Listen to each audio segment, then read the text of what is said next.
Boldwood presents The Girl from Sicily, written by Siobhan Daiko, and read by Stephanie Cannon and Debbie Cotman.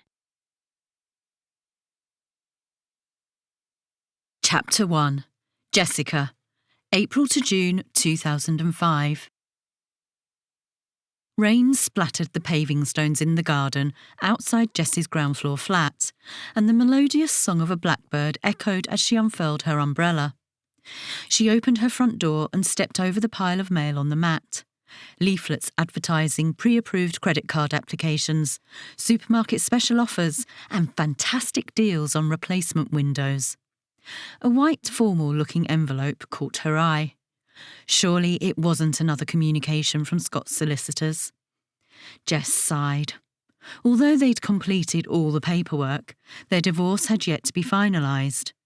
With a frown, she picked up the envelope with McKirby's solicitors stamped in the top left corner and a London address below. She and Scott were based in Bristol, as were their lawyers. Why on earth would a London law firm be writing to her? Jess carried the envelope through to her kitchen, where she picked up a knife to slit it open. She pulled out a chair and began to read. Dear Mrs. Brown, we regret to inform you that your grandmother has passed away in New York, and we offer our sincere condolences. Probate has been granted, and you are the beneficiary of an inheritance. There are, however, certain stipulations. Therefore, we request that you schedule an appointment with us at your earliest convenience, so that we can explain these stipulations to you in person. Yours faithfully, Jonathan Burridge, Solicitor. Shock wheeled through Jess. She'd never met her grandmother. The one and only time she'd questioned her mother about her family background, she'd encountered a stony silence. The panic in her mother's eyes had stopped her from returning to the subject. All she knew was that Nonna Lucia used to live in Sicily and that she'd moved to New York after the war. A lump of sadness formed in Jess's throat. How she wished her parents were still alive. She missed them dreadfully. Just thinking about them made her eyes prickle. The day they'd died, they were on their way down from Cheshire to console her after her latest round of IVF had failed. One of the many. She'd just turned 35, advanced maternal age as the medical profession liked to call it. Scott had said they should stop trying. They being the operative word. It hadn't taken him long to find a younger woman and impregnate her, hence the impending divorce. Scott was the proud father of a newborn baby boy now. Jess gritted her teeth. She wouldn't succumb to self-pity. She was made of sterner stuff. Nevertheless, she couldn't help the lingering quiver of disappointment that Scott had refused to consider adopting. There was so much love in her heart for a child that Jess was even considering exploring the possibility of adoption on her own. Tiredness seeped through her. What a day she'd had. Not only had she spent the entire morning target setting, a thankless task, but in the afternoon the computer system had gone down. Smoothing the ruffled feathers of impatient customers was part of her job description as a bank manager, but sometimes she wished that it wasn't. And then, on top of everything, she'd learnt that her grandmother had passed away. Jess had intended to contact her after her mother's death, but now it was too late. Her heart grew heavy. The mystery of the rift between Nonna and Mum would never be resolved. A week later, Jess found herself pulling out a chair in a dour wood-panelled office on the first floor of a Victorian terrace building in the heart of London. Jonathan Burridge pushed his glasses up his beaky nose and squinted at her from the other side of his wide rosewood desk. Your grandmother has left you a peasant farmhouse, a baglio contadino on the outskirts of the village of Villorora in central Sicily, he said. Despite being empty, it has been well cared for. She has set up a trust fund for you to restore and maintain it, should you so wish. The money must be used solely for this purpose. Jess's mouth dropped open. She blinked rapidly and closed it again. I'm truly flabbergasted. She could hear the disbelief in her tone. Your grandmother's great-niece, Giovanna Alessi, has the keys to the baglio and has been keeping an eye on it. If and when you decide to accept the inheritance, you'll need to contact a lawyer in Palermo who will oversee everything. How amazing! It was all Jess could think of saying. She was so surprised. Indeed. Jonathan Burridge steepled his bony fingers. Where is the village? She'd forgotten the name. Central Sicily, did you say?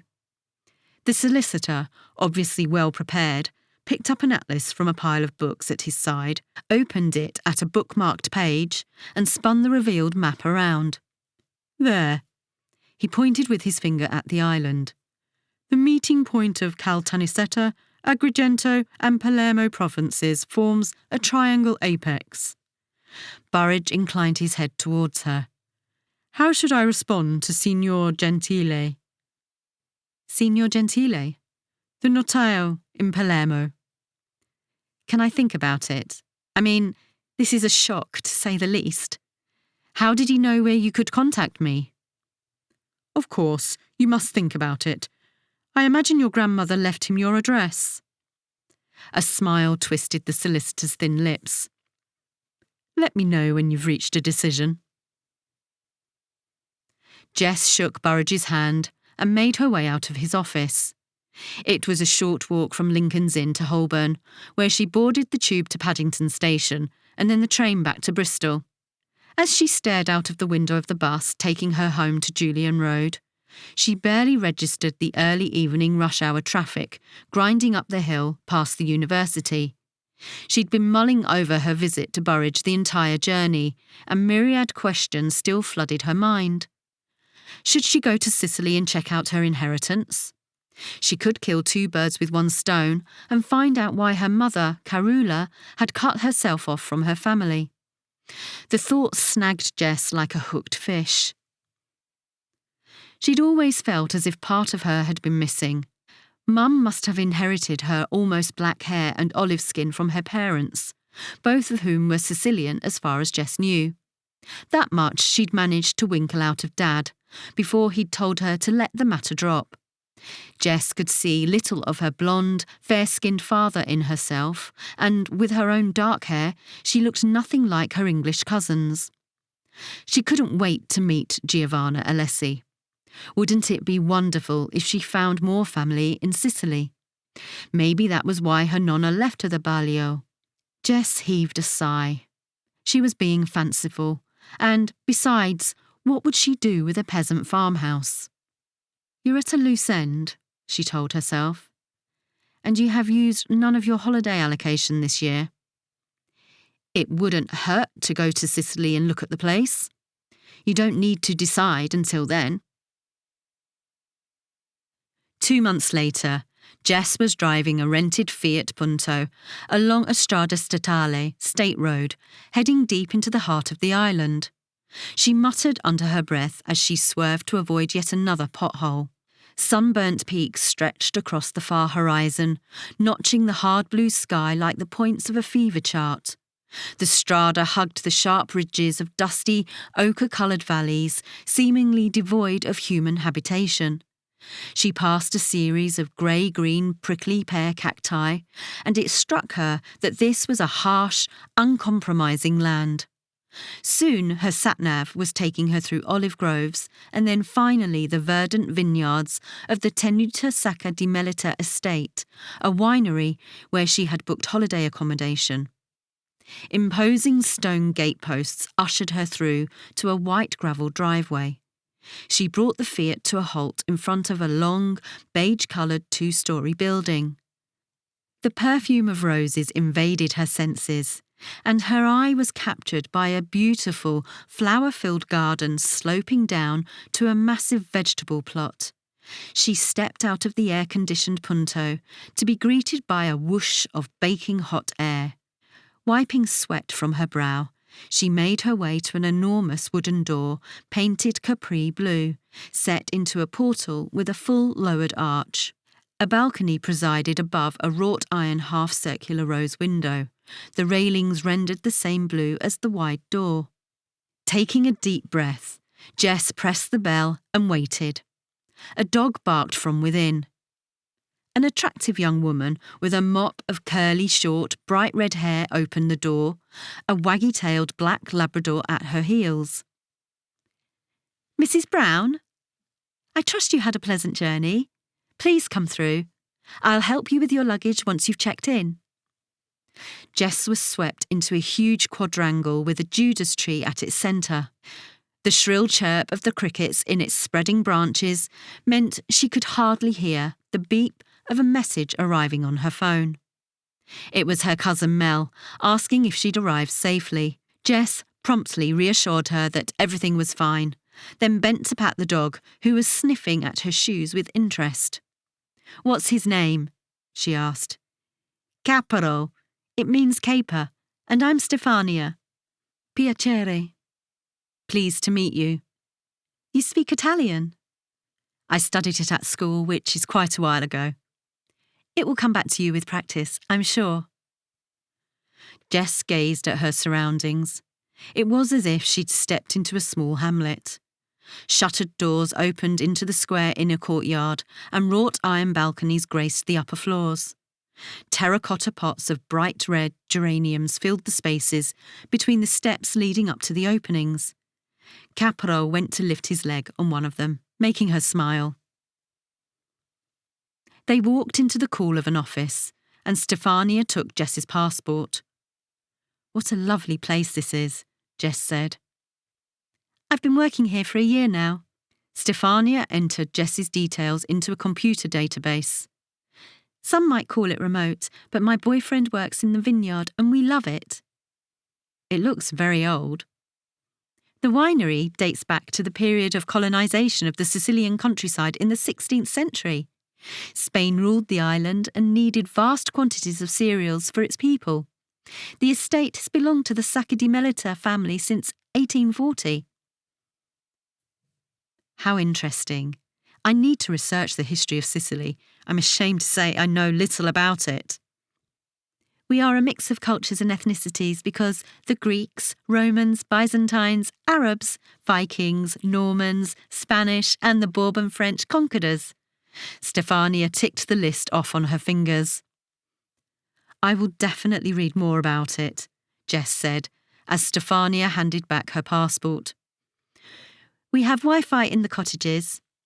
Stefania gave her a piece of paper with the login information. "I'll take you to your accommodation now, Mrs. Brown." "Please call me Jess." She wasn't sure if she was being too informal, but it seemed the right thing to say. They went to the parked Fiat and retrieved Jess's suitcase. Then Stefania led her to a separate building, set back slightly from the main house. 6 blue-shuttered windows lined the upper floor. A terracotta-tiled roof jutted out below, shading a paved portico with 3 front doors. This is the place where the farm equipment was stored when the ground floor of the main building housed agricultural labourers. A couple of years ago, Piero took over managing the estate and turned it into holiday accommodation. "Piero? He's the youngest son of Baron Gaetano Sacca di Melita."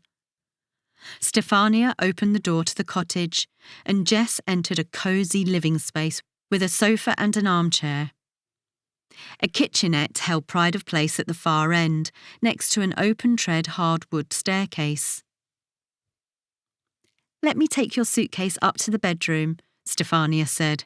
"Then I'll leave you to get settled." Jess thanked her and shouldered her hand luggage. Upstairs, the sight of a king-sized bed, bedside tables and an old-fashioned wooden wardrobe greeted her. Blue, yellow and green glazed ceramic tiles covered the floor. "There's an ensuite bathroom."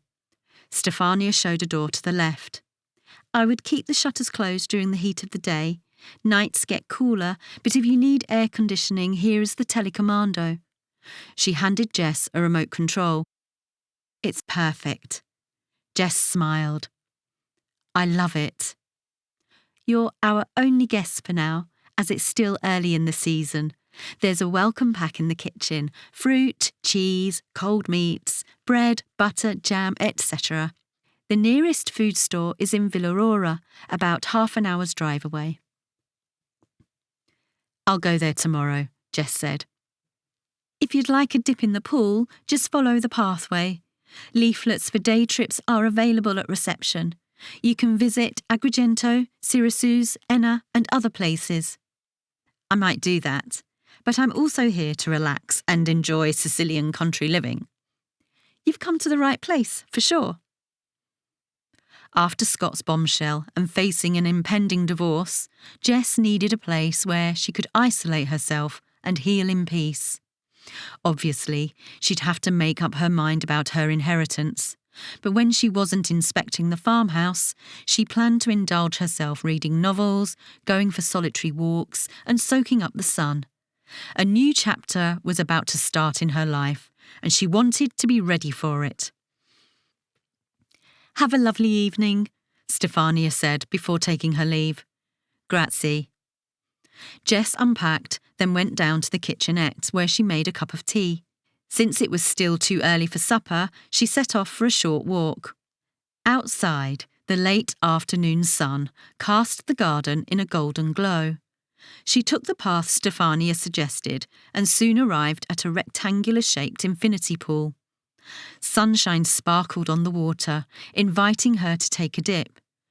Wishing she'd thought to change into her swimsuit, she perched on a lounger to enjoy the view. Rows of vines resembled a leafy army marching from the valley to the hill's crest. Beyond, a brooding dark wave of craggy mountains punctuated the skyline, and a bird of prey wheeled a taut arc above the peaks. Jess breathed in the warm Sicilian air. She was here at last, the place where her grandmother had once lived, and she couldn't wait to visit Villa and find out more. Chapter 2. Lucia, June 1943. Lucia gazed up at the falcon circling over Villa Aurora. If only she could be free, like that bird, free to live her life, free to soar.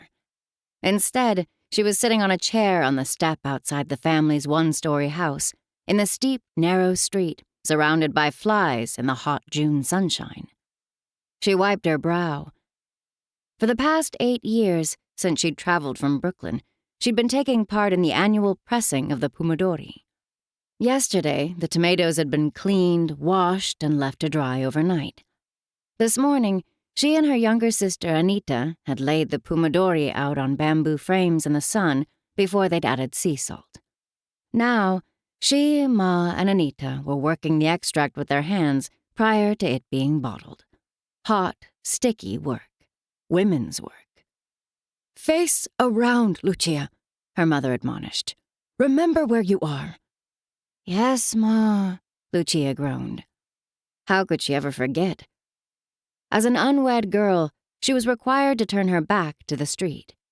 Only after dusk could she turn her profile to passers-by so that strolling young men might assess her desirability. The marshal of the local carabinieri, Giuliano Cardona, often looked at her like that, and even more blatantly during Sunday Mass. Lucia huffed to herself. She didn't want to attract the attention of a prospective husband. As soon as the war ended, she wanted to return to America, the country of her birth. How she wished her father, Leonardo, an immigrant who'd worked as a garbage collector, hadn't needed to bring the family back to Sicily so he could look after his elderly widowed father. He'd been the only son, and his married sisters had insisted the responsibility lay with him. Nanu passed away 3 years ago, but by then, Mussolini had sided with Hitler against France and Britain.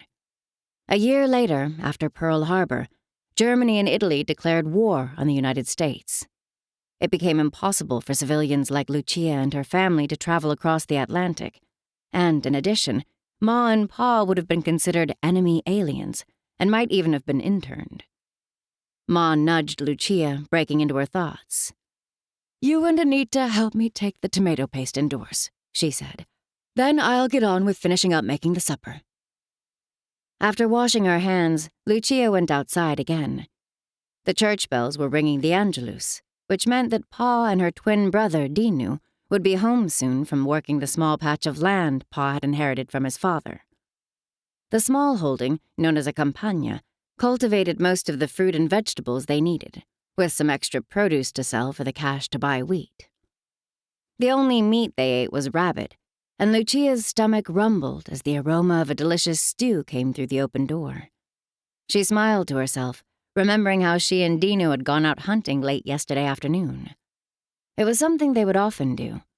She dressed in his clothes. He was quite short, and she was almost as tall as him, and she would tuck her mane of dark brown hair into a cap.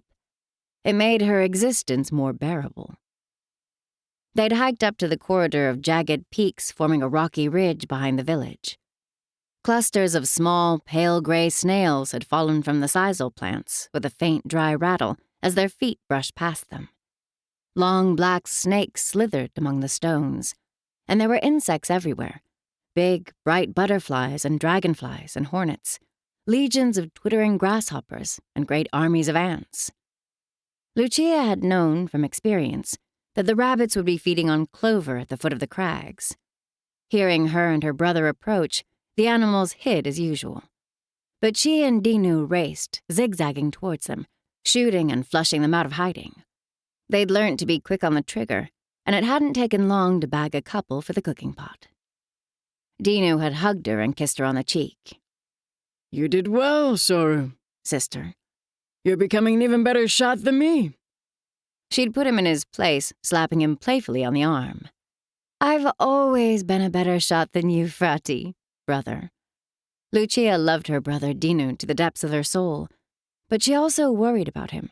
He was intelligent yet ambitious, resilient yet hot-headed, and there was a dark side to him that could lead him into terrible trouble one day.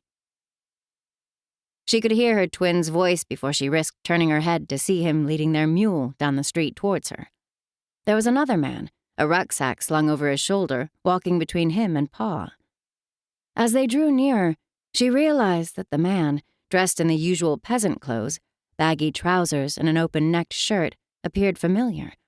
Thick, dark brown hair, cut short at the back and sides, chocolate brown eyes, a chiseled chin. But it was his confident, white-toothed smile that made her gasp with surprise. It was Gero Bonanno from the Bronx, the eldest son of fellow immigrants from Villarora.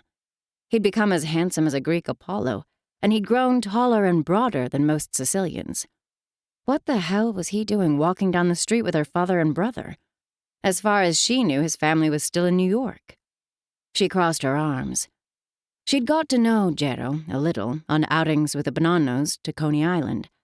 He was a couple of years older than her and Dinu, and she'd always thought him arrogant despite having a little girl's crush on him. "Look who we found asleep beneath the bridge over the dry riverbed," Pa said, as if it was an everyday occurrence. "Let's get him indoors." They trooped through the front door, and Lucia felt a quiver of shame.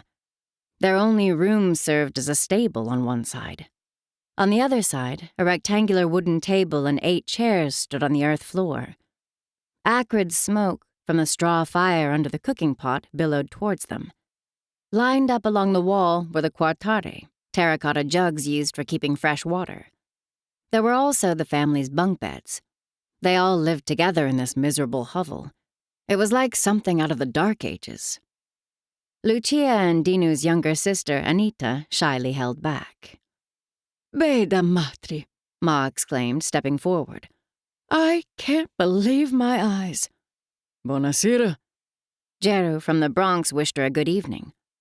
"What are you doing in Villarora, and how did you get here?" Ma asked bluntly. She was never one for measuring her words. "I was flown over from our base in Africa and parachuted down in the valley below Villarora late last night. Walked up here and then fell asleep while I waited for nightfall. You're with the U.S. Army, I presume?" Pa said, pouring water from a jug into the basin and scrubbing at his hands.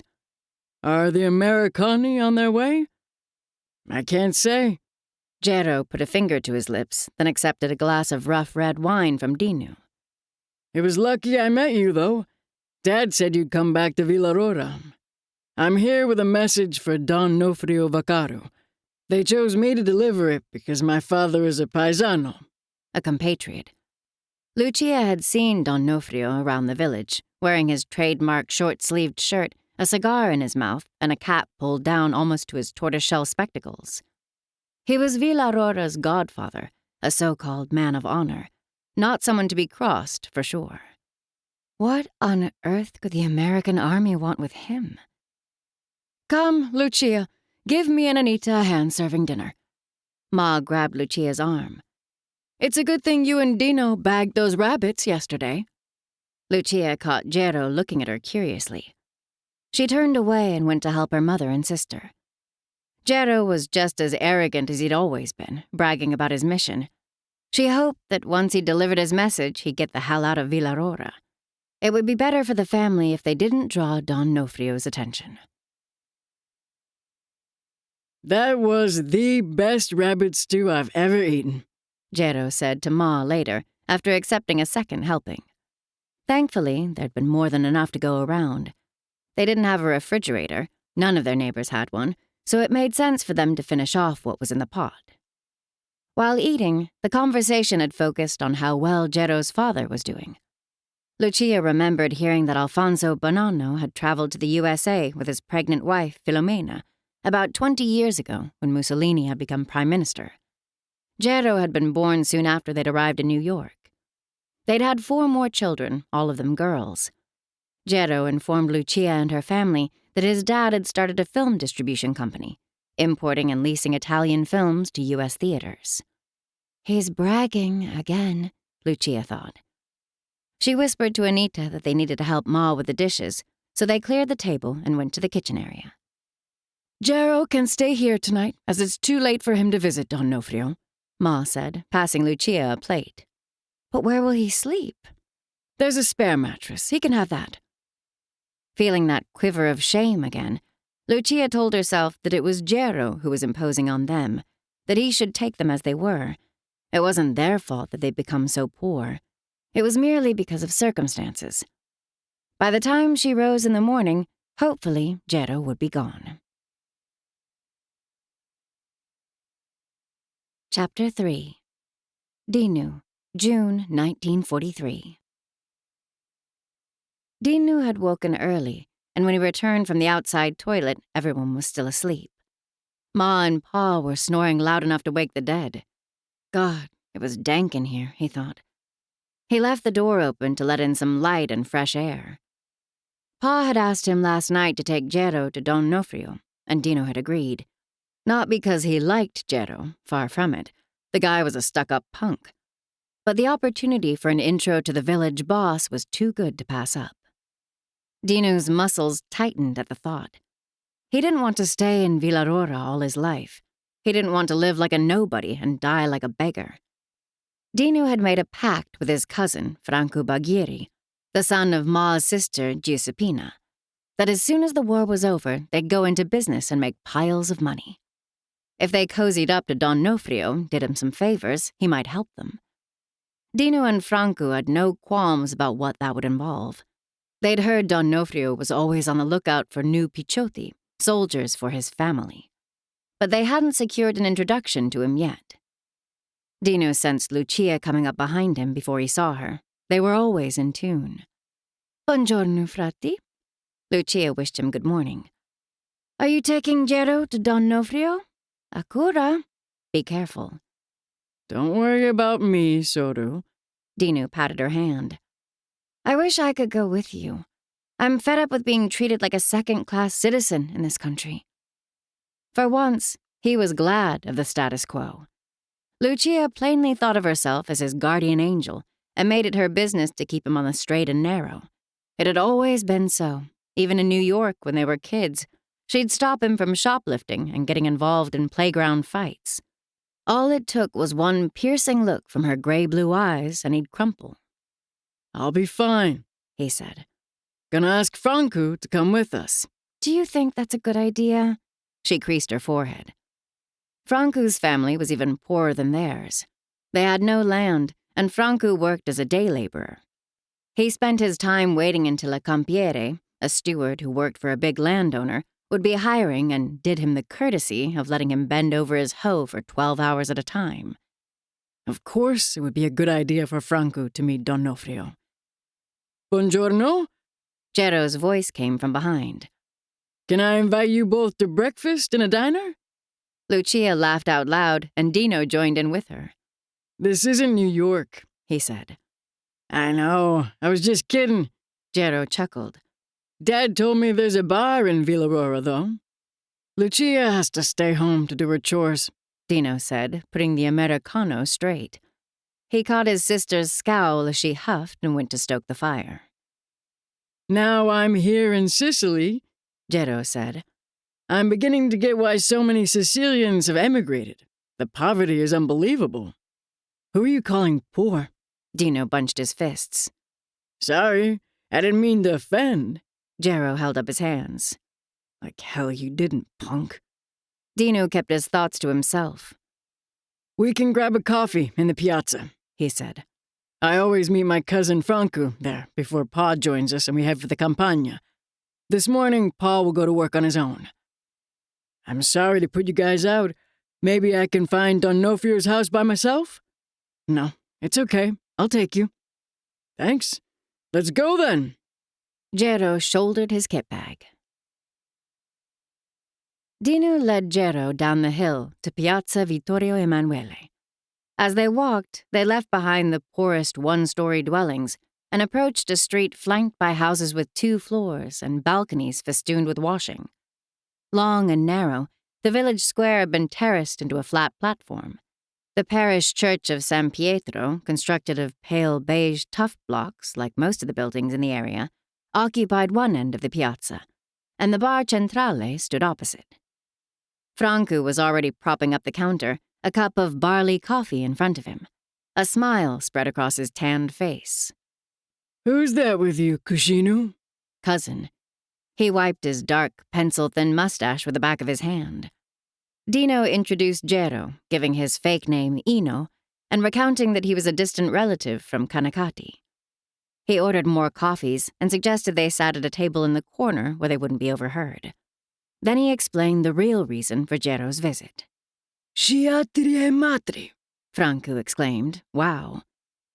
Can you tell me something about Don Nofrio before I meet him, so I know who I'll be dealing with? Gero turned his gaze from Dinu to Franco and back to Dinu again. Many years ago, bandits infested the roads between Villarora and the coast, where farmers sent their grain to be milled. Dinu glanced around, making sure no one would hear him. Don Nofrio started his business by arranging protection with a man of honor named Barcelona, whose hideout was in the Camerata Mountains. Protection meant he was getting paid to keep the grain safe? Gero shuffled his chair forwards. Then, during World War I, the Italian army began requisitioning horses and mules in Sicily for their cavalry and artillery. Franco took up the tale. He might have been a peasant farmhand, but he was as sharp as a pin. Don Nofrio came to an agreement with the Army Commission to delegate the responsibilities to him. He collected a tax on the animals whose owners wanted to avoid requisition. He was also a broker for other animals that were being rustled, buying at a cheap price from the rustlers and selling at market prices to the army. Sounds real ingenious to me. Gero laughed, delving into his kit bag for a packet of Camel cigarettes, which he offered to Dinu and Franco. He got his comeuppance. Franco took a box of matches from his pocket and lit everyone's smokes. Many horses and mules died of diseases or old age before they even reached the battlefield. The army ordered an inquiry. After the war, Don Nofrio received a 20-year sentence for fraud, corruption, and murder, but he was absolved thanks to powerful friends who exonerated him. By powerful friends, you mean men of honor? Gero asked. Of course. Dinu took a deep draw of his Camel. In the early 20s, after a group of disgruntled peasants tried to grab land from aristocratic absentee landlords, Don Nofrio bought 3 estates in the Villarora region. He divided them up and handed them over, allegedly without making a penny, according to some, to a cooperative he'd founded. It was a well-known story. Not every peasant got a plot, Franco said, tapping ash from his cigarette. And Don Nofrio kept over 12,000 acres for himself. What happened to the Godfathers when the fascists rose to power? Gero asked, changing the subject. In the U.S., we've been led to believe that Mussolini got rid of them, but that doesn't appear to be so. Like many men of honor, D'Onofrio was exiled to the south of mainland Italy, Franco said. But he returned to Villarora 6 years ago, and no one dares to persecute him anymore. Mussolini didn't get rid of Cosa Nostra like he claimed. Dinu exhaled smoke. It's still very alive in Sicily. It thrives here because the population respects omertà, the law of silence, of personal revenge.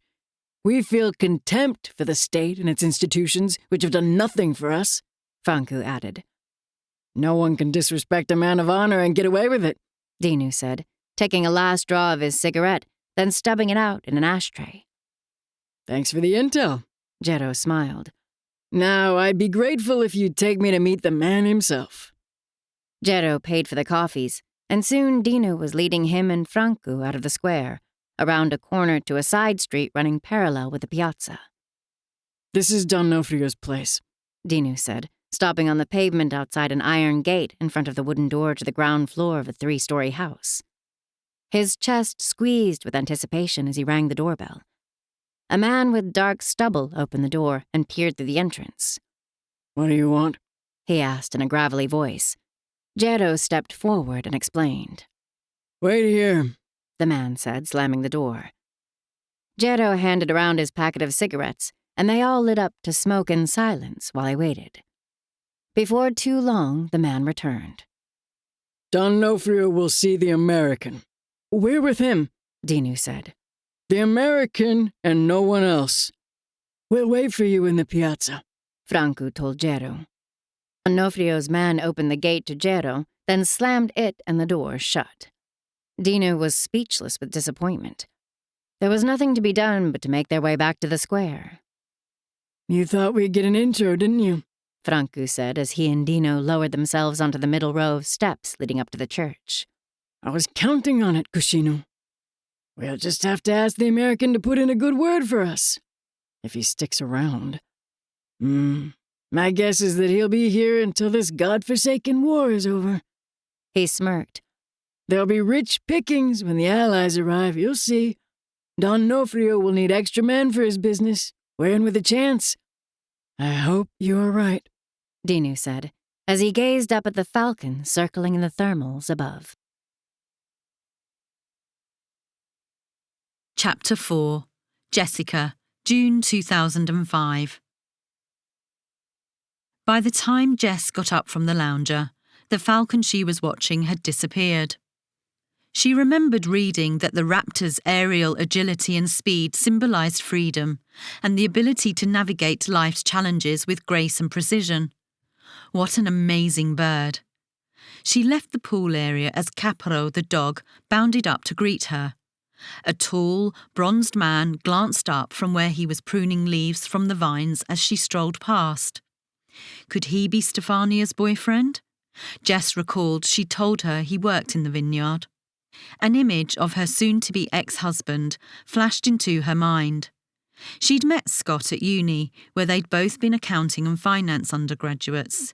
Fair-haired and blue-eyed, he'd attracted her from the start with his cheeky northern humour, his confidence and his intelligence. The two of them were more than a bit nerdy. They'd bonded over their love of Star Trek, as well as their shared core values of working hard and respecting others. Sadness scratched in Jess's throat. She'd always thought they had integrity in common too, but that was not the case. Jess had been devastated when she'd found out Scott had gone behind her back and was seeing a colleague at the accounting firm where he'd recently been made a partner. The fact that Kimberly was already pregnant had put paid to any hopes she might have had of salvaging her marriage. She gave herself a shake, refusing to let the hurt and betrayal fester. "Good boy," she said to Capro and continued walking, the Labrador snuffling along in front. Reaching the door to her accommodation, she turned to gaze at the view. The beauty of her surroundings was like a balm to her soul. Scott wouldn't have liked it here. He'd have considered it too remote. His idea of a pleasant holiday was a fortnight at an all-inclusive resort, which they'd barely leave for the duration. In the early days of their marriage, she used to enjoy the rest and relaxation, especially when they were trying for a baby, but latterly she'd yearned to go somewhere more interesting. Well, she'd certainly come to the right place for that. Stefania's potted history of the conquerors of Sicily had made Jess realise how ignorant she was about the island, and she was looking forward to learning more about it. She stepped into the cool of the cottage and went to open the fridge. A platter of cold meats and cheeses graced the middle shelf, along with a bottle of Tenuta Sacca Chardonnay, Bianco Sicilia Dolce. She retrieved the food and drink, then found a bottle opener in the top drawer. The flavour of apples and lemons tingled on her tongue. The wine was delicious, but she restricted herself to just the one glass. She'd need her wits about her tomorrow when she drove up to Villarola. Jess thought about the woman she'd be meeting, the woman who had the keys to the farmhouse. Giovanna Alessi was her second cousin. What's she like? Jess wondered.